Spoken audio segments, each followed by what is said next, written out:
There's a moment we've all experienced.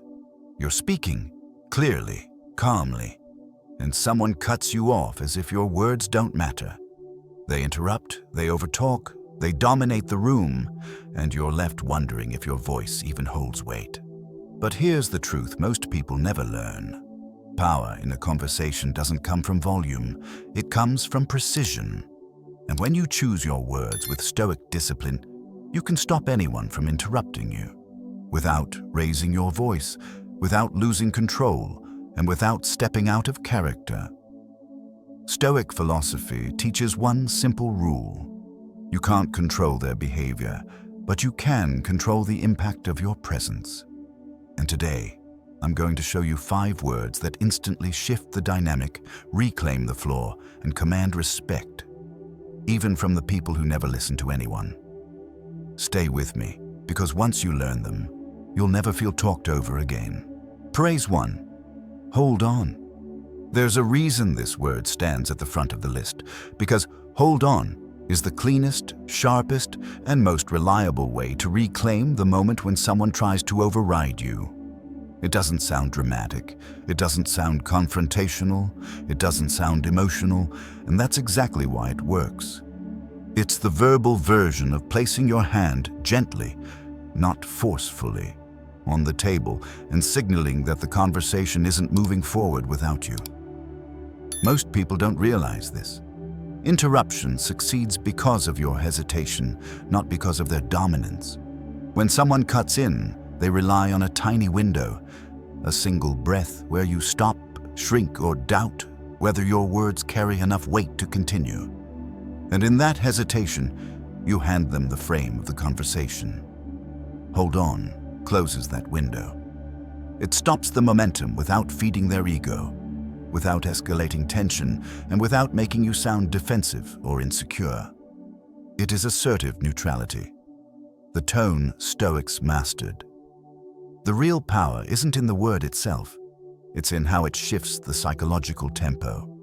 When you say, hold on, you introduce a pause that you control.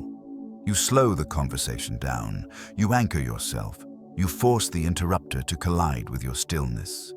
And human nature hates colliding with stillness. It makes people self-correct. Now imagine saying it with the right delivery.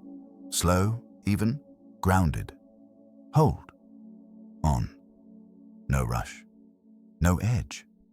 Just quiet authority. The moment the words leave your mouth, you'll notice something change. The interrupter's voice weakens just a little, or they go silent entirely. Their energy, which was rushing forward, suddenly hits a wall, your presence, and stops. And here's what most people overlook. Hold on isn't about winning the moment. It's about owning the moment. Let's put this into real situations. In a meeting where someone jumps on top of your sentences, you turn your head slightly, not aggressively, and say, hold on. Then you finish your thought. No apology, no speeding up, no shrinking your tone. Everyone watching sees the dynamic shift. You took your voice back. In a heated argument where emotions flare, they get louder. You don't. You say, hold on. Your calm instantly exposes their chaos. The temperature in the room drops because you just signaled you won't be dragged into emotional mud. With someone manipulative who interrupts strategically, when they cut you off, it's not random, it's a play for control. But hold on breaks that tactic. You're telling them, without saying it directly, I see what you're doing. It won't work. This is Stoic communication at its core. Control the pace, and you control the power. Marcus Aurelius wrote repeatedly about the ability to insert a moment of stillness between what happens and how you respond. Hold on is that stillness made audible. It is the gap between the stimulus and your choice. And when you create that gap in a conversation, you become the emotional center while the other person becomes reactive. Hold on also works because it carries no hostility. You're not accusing them. You're not attacking them. You're not escalating the moment. You're simply establishing a boundary, a clean, firm, confident one. And boundaries spoken calmly hit harder than boundaries spoken loudly. Here's the secret. People interrupt those who seem interruptible. They talk over those who seem unsure. They dominate those who signal they'll back down. When you say, "Hold on," you're rewriting that signal. You're telling the room, "I'm still speaking. My voice has weight. I'm not giving this moment away." And something remarkable happens the more you use it. People begin to interrupt you less, not because you've become intimidating, but because you've become unmistakably clear. They can feel the boundary before they hit it. Practice this today. Say it slowly. Say it with calm conviction. Say it like you expect to be heard. Not because you're forceful, but because you're steady. You'll notice the shift immediately.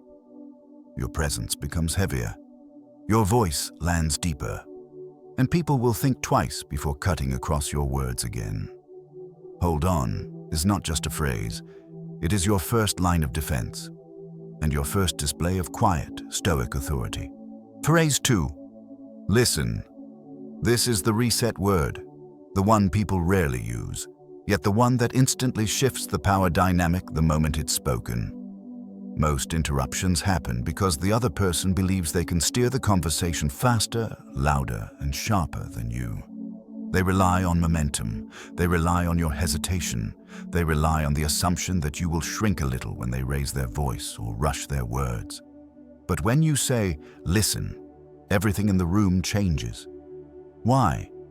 Because listen is not just a word. It's a command for presence. It snaps attention back to you without needing force, ego, or emotional elevation.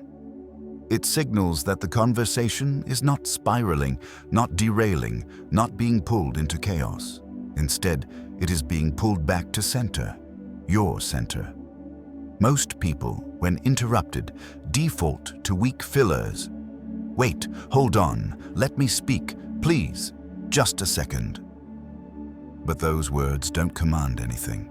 They sound like requests, apologies, or pleas for space. And people don't respect what sounds like permission-seeking. Listen is different. It doesn't beg. It doesn't negotiate. It asserts. When spoken slowly, calmly, and with deliberate weight, it becomes a psychological anchor. The interrupter stops. The room shifts. The current of the conversation slows and turns in your direction. Not because you forced it, but because your tone communicates clarity. Stoics understood this deeply. Clarity is authority. Calm is authority. Presence is authority. And listen embodies all three. Imagine someone jumping into your sentence with a long, tangential explanation. Instead of rushing to reclaim your thought, you wait for a micro pause. One breath, and then you say, "Listen, here's what I'm saying." The word becomes a steering wheel. Their tangent loses force. Your message returns to the center. This works across every type of interaction. When someone steamrolls your sentence, "Listen, let me finish this thought." No friction, no hostility, just leadership. When someone louder is trying to dominate the narrative, "Listen, there's something important you're missing." You don't fight volume with volume. You fight it with composure. When tension rises and emotions start to spiral, "Listen, let's stay on track." This instantly resets the emotional thermostat. When someone misinterprets or distorts what you said, "Listen, that's not what I meant." Clear, calm correction.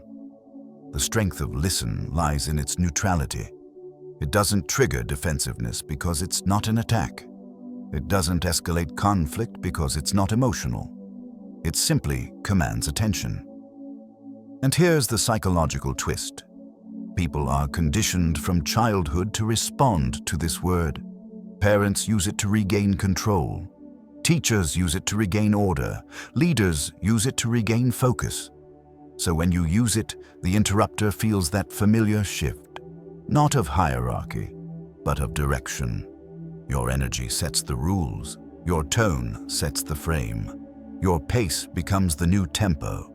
This is the heart of Stoic communication: influence without aggression, control without force, authority without raising your voice. Most interrupters expect one of two responses: emotional pushback or insecure retreat. When you give them neither, when you instead create quiet, anchored clarity, you take the entire moment back. You're not battling for space. You're defining it. You're not reacting to their intrusion. You're guiding the entire conversation back onto your path. And the best part, the more you use listen, the less you will need to use it. People start recognizing the steadiness behind your voice.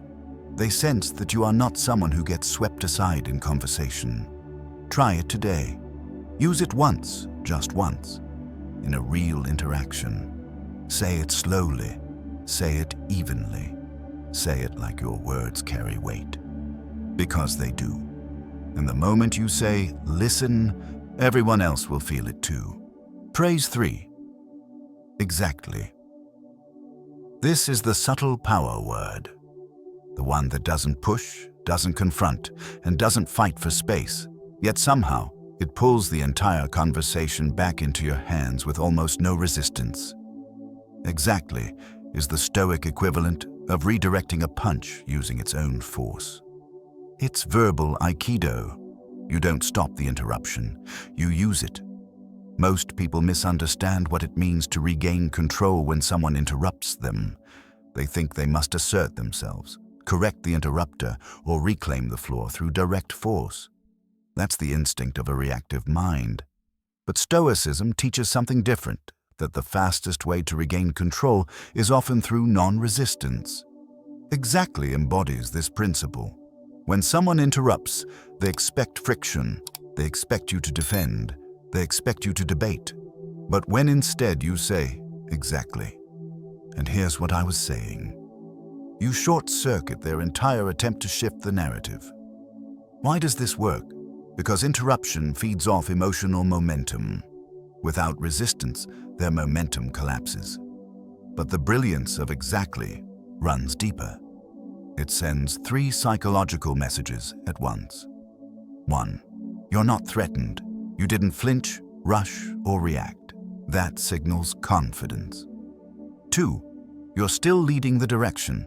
By linking their interruption back to your point, you maintain narrative control. 3. You're not interested in ego battles. This lowers tension while raising your perceived authority. Let's look at how this plays out in real contexts. In the workplace, someone jumps in to clarify what you meant, or worse, to restate your idea as if it were theirs. Instead of arguing, you calmly say, exactly. And what this really shows is, suddenly, the room shifts back to you. The interrupter loses steam.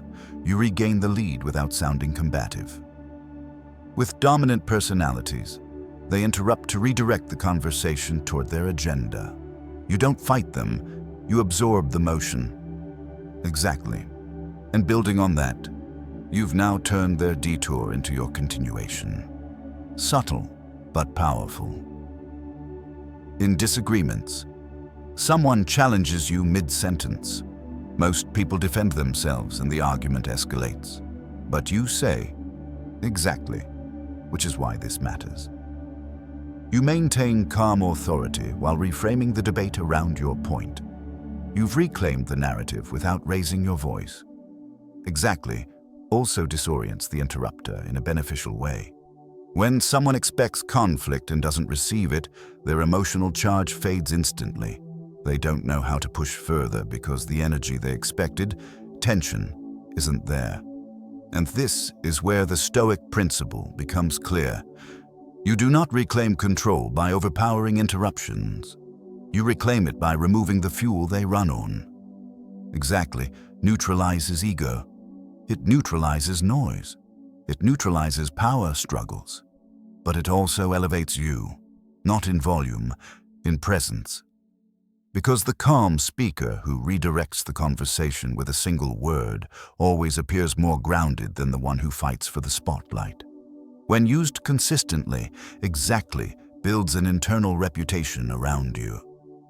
People sense that arguing with you doesn't create dominance. It creates clarity. That interrupting you doesn't destabilize you. It reveals your composure, and composure is power. Try using it in your next conversation, not to win, not to clap back, but to steer, to redirect, to maintain the integrity of your message without entering emotional battles that waste time and weaken presence. Exactly is not a submission. It's redirection. It's leadership disguised as agreement.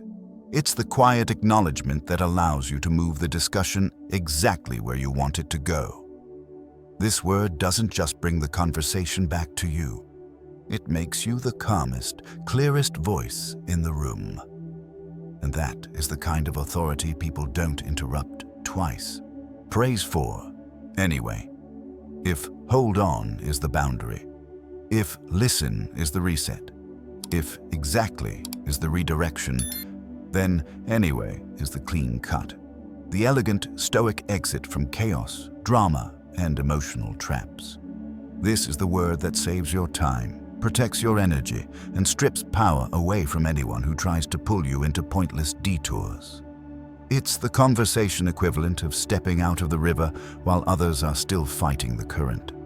Most interruptions aren't just interruptions, they're invitations to react, to defend, to justify, to get emotionally tangled.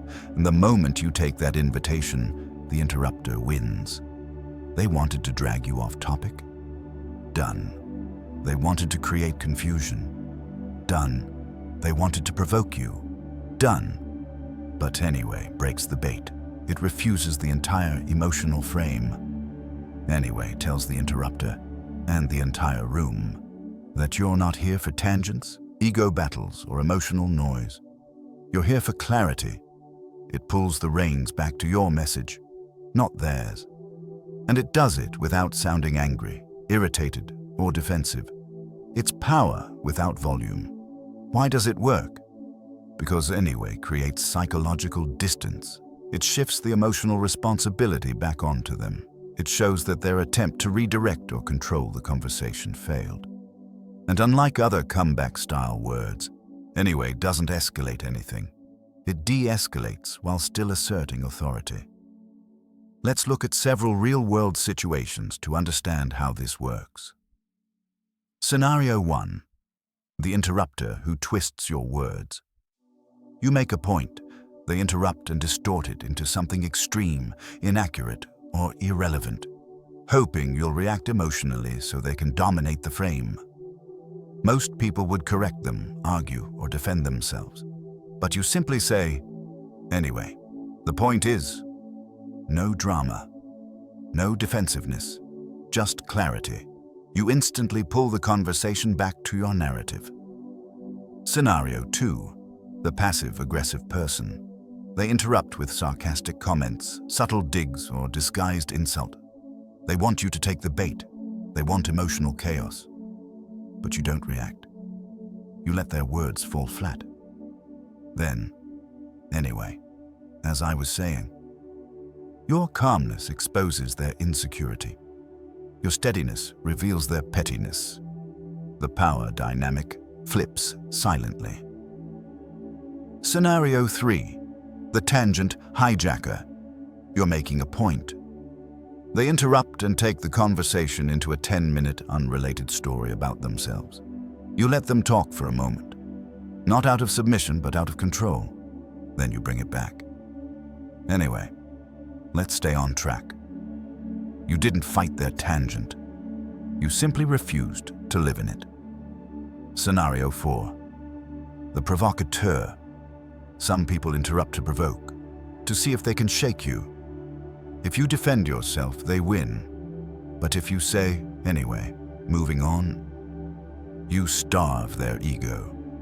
Their attack evaporates. This is the Stoic principle in action. What you do not respond to, you rise above. Anyway is verbal non-attachment. It's you choosing what matters and letting go of what doesn't.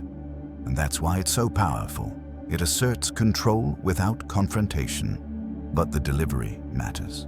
A Stoic, anyway, is calm, grounded, and unbothered. Not annoyed, not rushed, not sharp, just steady. Because when you say it with emotional neutrality, you communicate something profound. You cannot be pulled off center, not by their tone, not by their ego, not by their attempt to derail you. And the more you use this word, the quicker people learn. You're not someone who can be dragged into emotional distractions. You're not someone who loses direction mid-sentence. You're not someone who lets others rewrite the topic. You're someone who stays on track and keeps the conversation on track. People eventually adjust. Not because they want to, but because your clarity forces them to. And here's the deeper truth. Using anyway consistently changes you too. It builds emotional discipline. It strengthens your frame. It trains your mind to choose clarity instead of drama. It teaches you that not every comment, interruption, or provocation deserves your attention. Most of it deserves nothing more than a calm, centered, anyway. Try it once, just once, in a real conversation. You'll feel the power.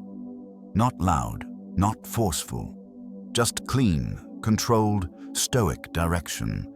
The kind of direction that cannot be interrupted. Phrase 5. No. This is the strongest, sharpest, and most fearlessly simple boundary word in human language.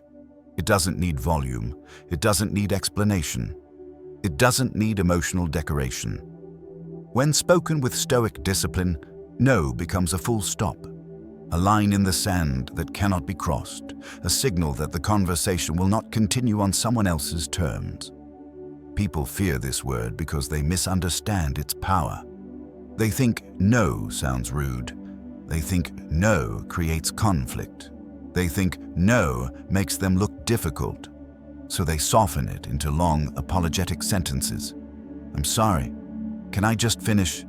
I didn't mean to interrupt, but can you let me talk for a second? Every extra word makes you smaller. Every apology hands the power back to the interrupter. Stoics know better. They understand that unclear boundaries invite disrespect, and that the shortest path to reclaiming your voice is the most direct one. No is that path.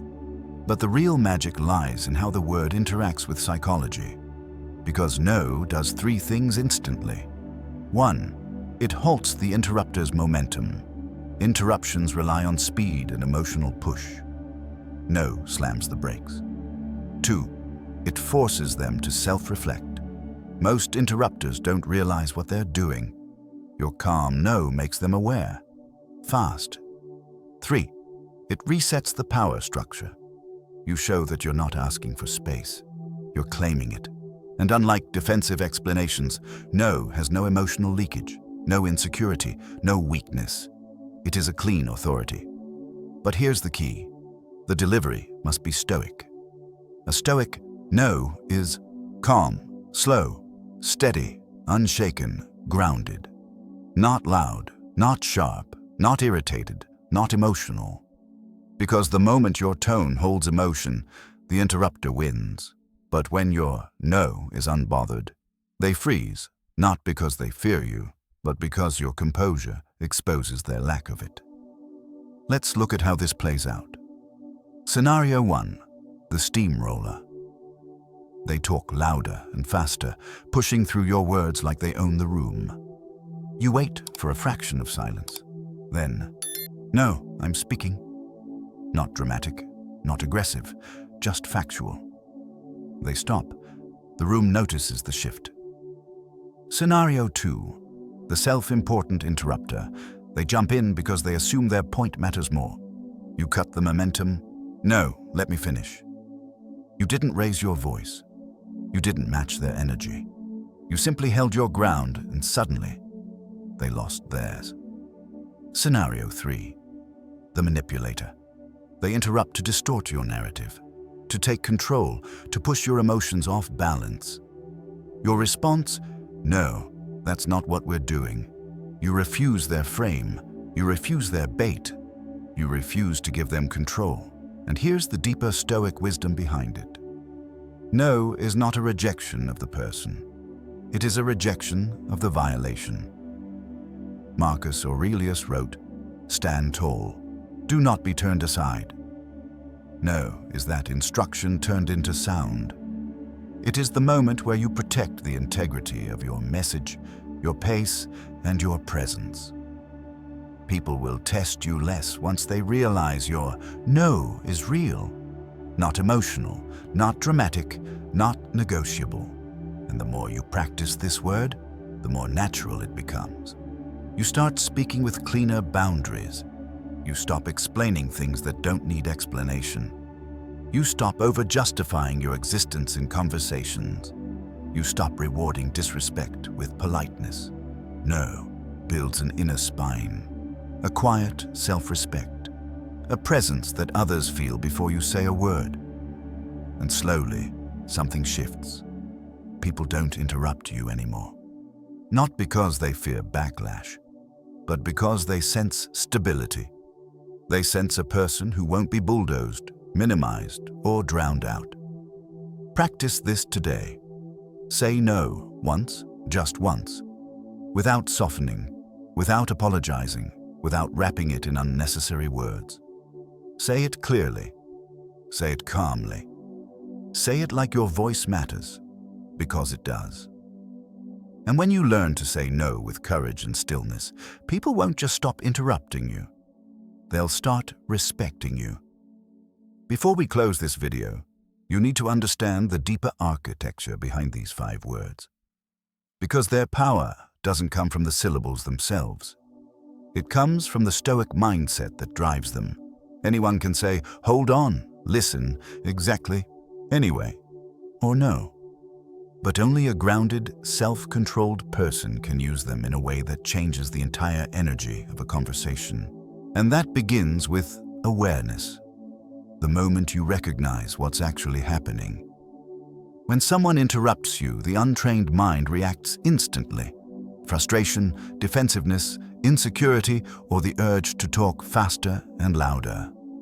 But a Stoic sees the interruption for what it is, an external event, not a judgment, not a personal attack, not an emergency, just something happening in front of you.